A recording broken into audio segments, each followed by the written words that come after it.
Today's video is brought to you by AlmostHeaven.com. Handcrafting at-home saunas since 1977. Want better sleep, less stress, and faster recovery? Now's the perfect time.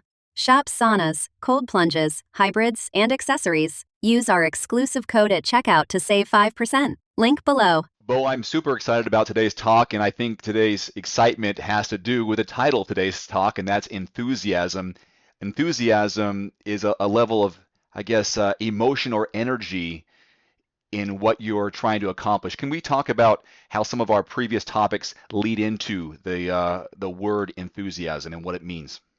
Absolutely, David. First of all, I love the way that you've capitalized on the title of our talk today, which is enthusiasm, because I think I heard you in no less mention 4 words that began with E, which is a perfect segue. So just backing up, revisiting our previous conversations on commitment and discipline with the overall theme of living the very best version of yourself, that meaning everyone has potential, but not everyone is pursuing that potential. And keep in mind, potential, if never truly realized, is simply wasted talent. So we all want to know the very best ways, and not only best ways, but practical ways that we can actually pursue our potential that will ultimately lead us to our purpose in life. So 2 weeks ago, we talked about commitment as we make our way through our alphabet. The C stood for commitment, and we decided that commitment, largely defined, is the decision that we are making on exactly where it is we want to go. Commitment was followed by discipline. So if commitment was the decision, discipline was the action, because we could have the best laid plans in the world, but the best laid plans, if never acted upon, they're meaningless.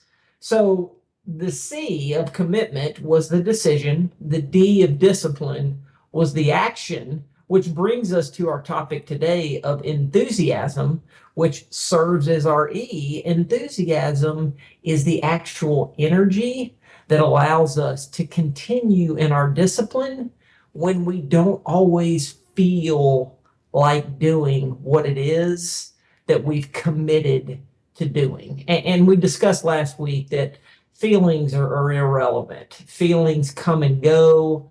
We don't always act according to our feelings. And thank goodness, because applying the whole world of endurance training, and you and I, before we got on, were talking about your training leading up to Ironman Coeur d'Alene. Well, you are at the stage where you are doing significantly longer and longer key workouts on the weekend. 80-mile bike rides, 16-mile runs. You were just in Santa Monica, and although your surroundings were picturesque, your feelings might not have always been, hey, I feel like running 20 miles today. Well, enthusiasm, again, is a matter of choice, the opposite of which would be skepticism, just an overall negative mindset about the day ahead, where enthusiasm is the actual opposite of anything that says, I don't feel like doing this today. Well, considering the fact that feelings are irrelevant, we are being guided by our commitments, as evidenced by the discipline that we override, you and I as endurance athletes. And whether it's endurance athletics or it's career, it's family, it's all a matter of focus. In the moment, do we have the ability to override our feelings, our emotions? And it's absolutely necessary in order to consistently overcome even our inner skepticism, that we exercise and understand the value of enthusiasm. Because, Dave, if you think about it, your most enthusiastic moments have tended to create momentum.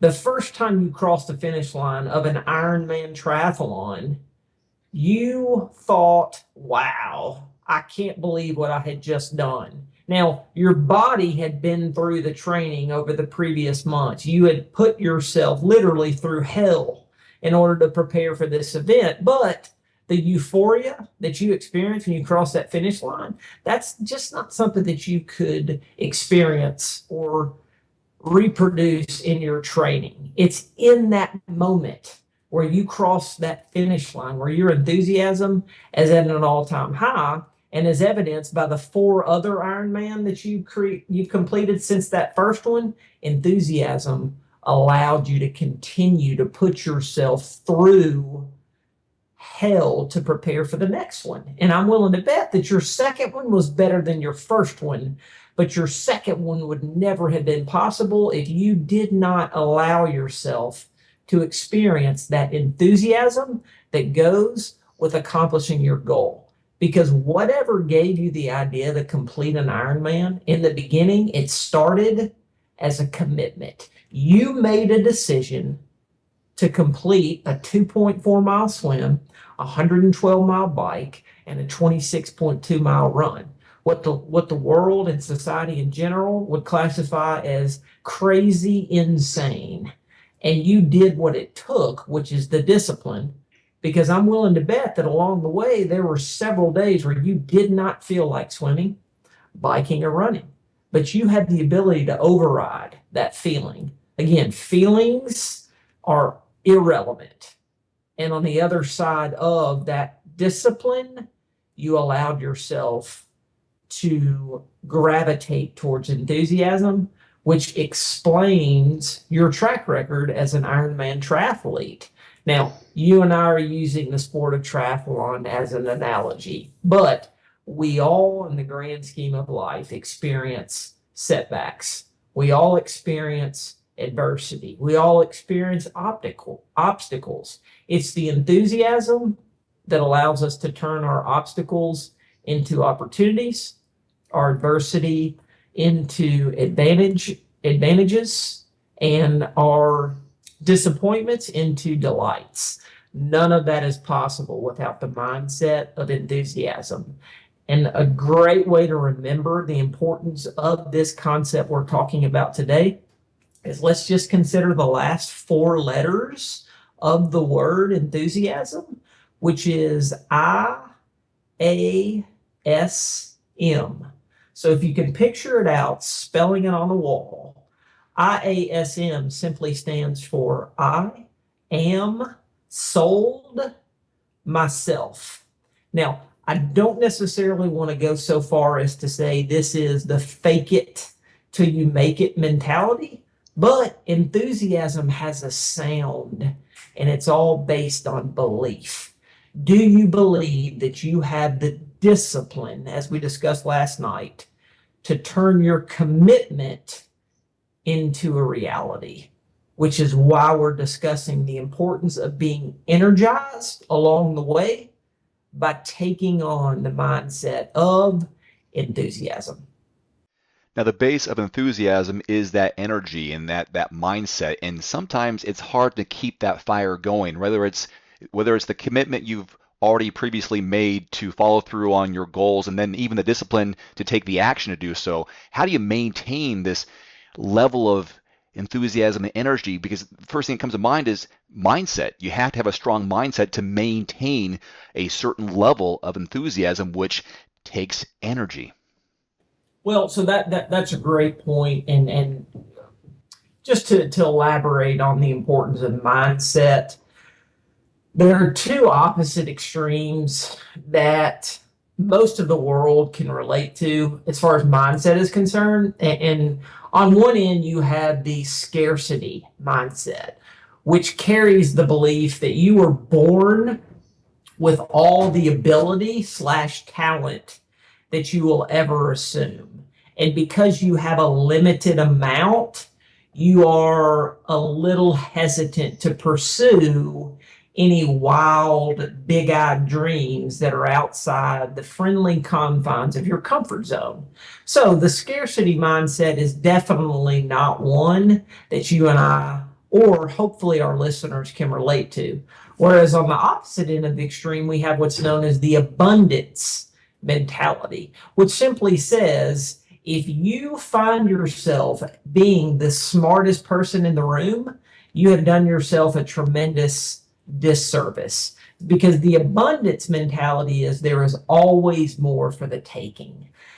Dave, you and I have discussed the value of advice, but just offering this up to our greater listening audience is that the very best thing that you and I can do, and that everyone can do for that matter, is to surround themselves with people that they and we admire, that we trust, that are simply further down the path of life, or simply the path that we want to direct ourselves in, and simply stop and ask, hey, based on your past experience over the last 6 months, over the last year, Dave, we've also discussed, I'm about to be a dad. I've never done that before. So what am I doing? I'm talking to as many fathers of infants that I can possibly talk of and simply asking them the question, based on everything you've learned since the time your children were born to the time that we're talking now, what would the present version of yourself tell the brand new father of 2, 3, 4, 5 years ago?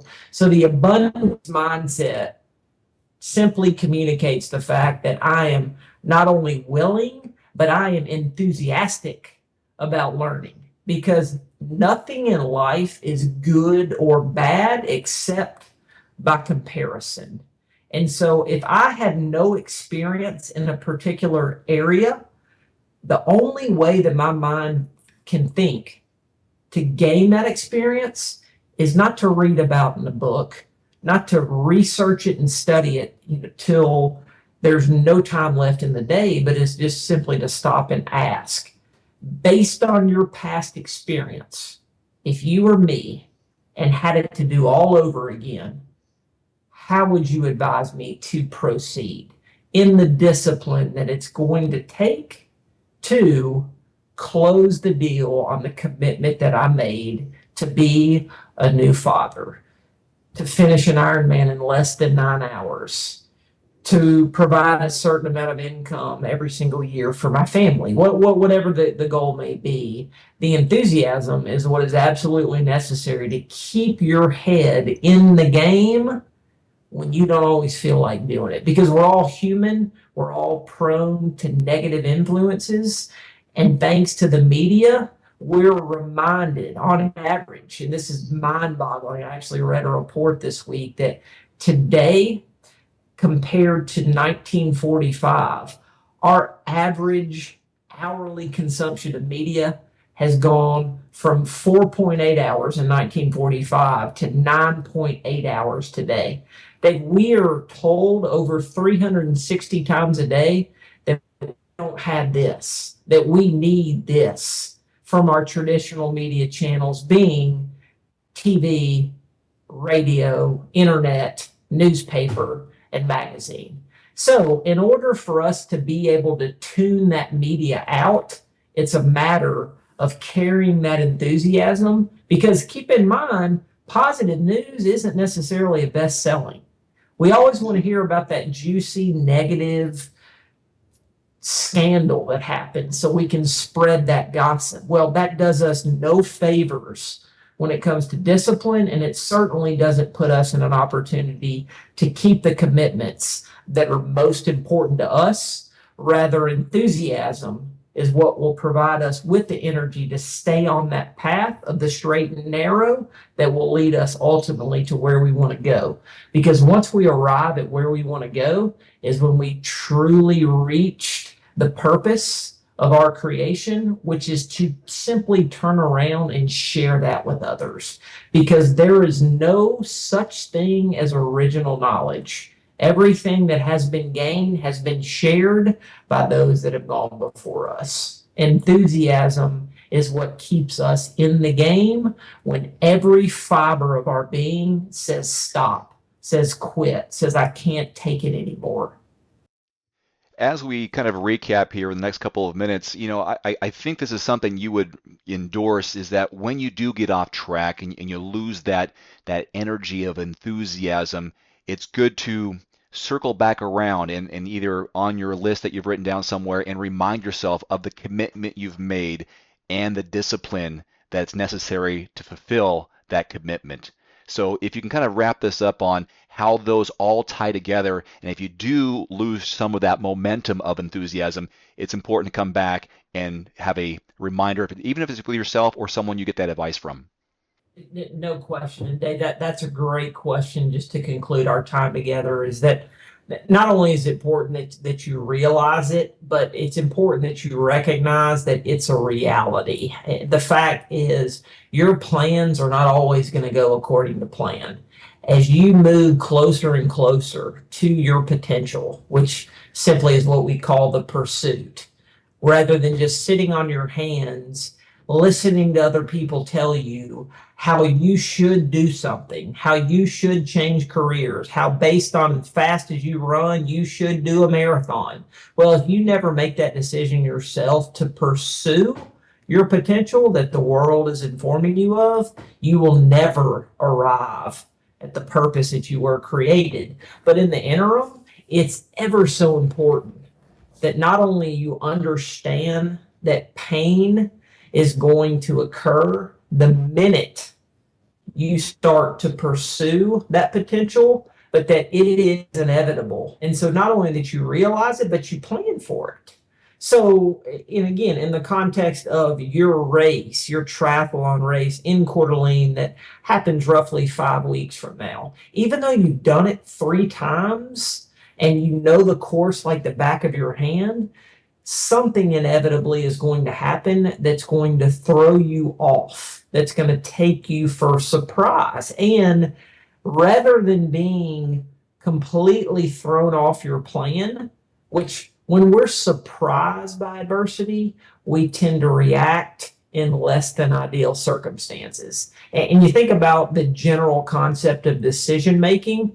You know, Dave, I'd like to ask you to picture just a pendulum that swings at 2 opposite ends between fear and greed, which are the 2 primary emotions that we consider when making important decisions in our life. You think back over your life at the most important decisions you've made. The best ones were probably at a standstill, at the bottom where you are completely objective, where fear or greed have no impact on the decision that takes place.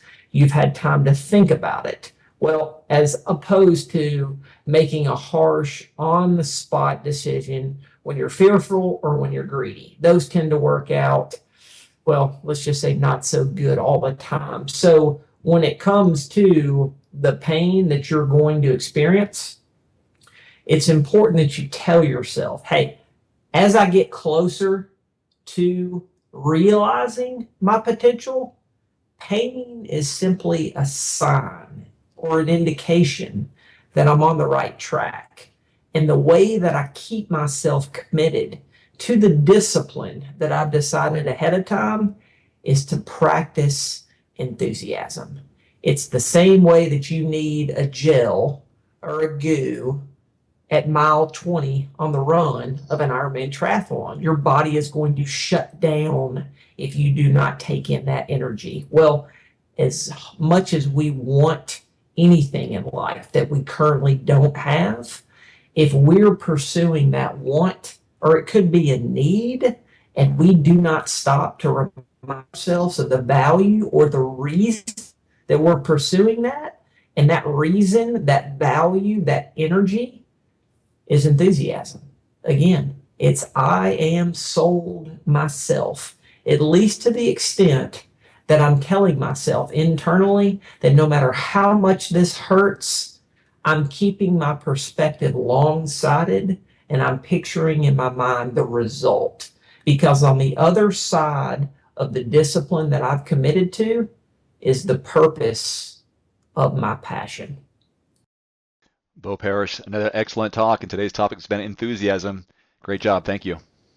Looking for a great at-home sauna at a great price? Get 5% off any indoor or outdoor sauna, cold plunge, or infrared sauna from Almost Heaven with my discount code DAVE, 5% off at checkout. For over 40 years, Almost Heaven saunas have been trusted as the top American home sauna manufacturer. Almost Heaven saunas deliver high-quality products and firmly stands behind the holistic benefits the sauna brings to your mind and your body. Again, get 5% off any order with my discount code DAVE, 5% off at almostheaven.com. There's also a direct link below this video.